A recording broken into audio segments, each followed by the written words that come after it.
बिस्मिल्लाहिर्रहमानिर्रहीम। अस्सलाम वालेकुम। मैं हूं मुजाहिद हुसैन और आप देख रहे हैं ईडीयू ट्रेनिंग यूट्यूब चैनल और मैं आपको अपने इस चैनल पर खुश आमदीद कहता हूं। अगर एहसास कफालत और बेनज़ीर कफालत जांच पड़ताल नायल अफराद ब्लॉक अकाउंट 8171815366 या इस तरह के लीगल प्रोग्रामों की मालूमात और अपडेट के लिए बर वक्त देखते और सुनते रहिए ईडीयू ट्रेनिंग चैनल को सब्सक्राइब कीजिए। आज की इस वीडियो में मैं उन अफराद के मुतालिक बात करूंगा। यकीनन स्कोर के हवाले से तो बात होगी, अहम तरीन अपडेट्स को भी यहाँ वीडियो में आपसे बताएंगे, शेयर करेंगे, लेकिन अहल अफराद और बच्चों के तलीमी वज़ाइफ भी लेने वाले अफराद इस किस्त में बिलाखिर वो रह कैसे गए हैं, इसके हवाले से क्या अपडेट्स हैं वो भी आपको बताते हैं। सबसे पहले इसके हवाले से मैं आपको ये बताना चाहूँगा, इसकी दो वजूहात सामने आई हैं।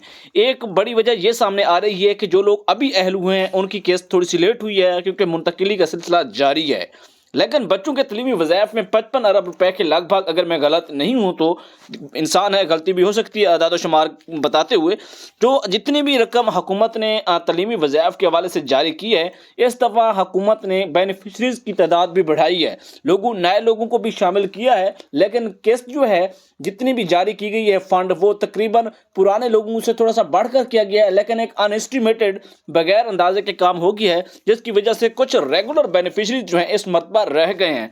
तो उनके हवाले से इतलात यही है कि परेशान होने की जरूरत नहीं है। जैसे ही हुकूमत देखेगी, आप लोगों की कंप्लेंट्स जाएंगी या हुकूमत अपने अदाद शुमार चेक करेगी कि ऐसा क्यों हुआ, जो रेगुलर बेनिफिशरीज हैं जिन्हें 7,000 रुपये इस दफ़ा मिलना चाहिए था और बच्चों के तलीमी वज़ाइफ की 2 किस्तें उनके अकाउंट्स में मिलने चाहिए थी, जिसके बच्चे जितने भी हैं, कुछ लोगों के 10,000 बनता है, कुछ का 25 है, 18 है, इसके लगभग पैसे बनते हैं, उनको तो मिलने चाहिए थे। लेकिन इस हवाले से हुकूमत अपने इकदाम कर रही है। बहुत जल्द आपके अकाउंट में जो जीरो रकम आ रही है वो तब्दील हो जाएगी, आपके पैसे भी आ जाएंगे। साथ आपको बताते चलें कि जिन खवातीनों हजरात या खानदान घरानों के पैसे 7,000 रुपये इस दफ़ा नहीं आए, बहुत जल्द हुकूमत जैसे ही फंड्स और उनका रिकॉर्ड चेक करेगी, यही किस्त उनके अकाउंट में मुंतकिल हो जाएगी। इसमें 2 किस्म के लोग हैं, एक पुराने वाले रेगुलर बेनिफिशरीज ब्लॉक अकाउंट और अपील वाले अफराद, साथ साथ जो नए लोग अभी प्रोग्राम में शामिल हुए हैं उनके अकाउंट में भी 7,000 आना बाकी हैं।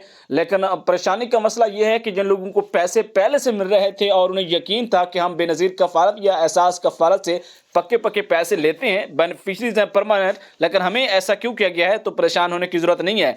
कुछ घराने ऐसे हैं उनको जांच पड़ताल की वजह से उनका स्टेटस में रद्दोबदल आया है, तो उन्हें अपना स्कोर ज़रूर चेक करवाना चाहिए। बर वक्त कुछ चीज़ों के फैसले होते हैं उन्हें करना चाहिए। और साथ साथ जो है डायनामिक रजिस्ट्री सर्वे का आगाज़ बाकायदा तौर पर हुकूमत ने ऐलान तो कर रखा है, लेकिन कुछ इलाकों में अभी तक नहीं हुआ, तो वहाँ पर इंतज़ार। 8123 जाँच पड़ताल के हवाले से अहम तरीन अपडेट्स अभी आपको बताते हैं। जिन लोगों की सिमें जो हैं उनके नाम पर नहीं है उन्हें नायल किया जाएगा। जिनके जो अकाउंट्स के मसाइल हैं, जैसा कि जायज़ की सिम कन्वर्ट है, टेलीनार की सिम से OTP नहीं आ रहा, इस तरह के मसाइल के लोग भी तकरीबन नायल हो जाएंगे, क्योंकि बाद अज़ां यही बताया जाएगा कि आपके मुंसलिक मोबाइल नंबर की जांच पड़ताल की गई और उस दौरान आपको ये क्लियर हुआ कि आपकी जो सिम है वो या तो आपके नाम पर नहीं है, या फिर यही बताया जाएगा कि आपकी रजिस्ट्रेशन उस वक्त नहीं हुई थी। तो लिहाजा ये कुछ चीज़ें होती हैं, इनको आप चेक करते रहिए, अपना पोर्टल पर तस्दीक कीजिए कि क्या आपकी 8123 6,000 रुपये के प्रोग्राम जो कि फरवरी में 8,000 रुपये का हो जाएगा, उसके मुतालिक आपकी रजिस्ट्रेशन हुई है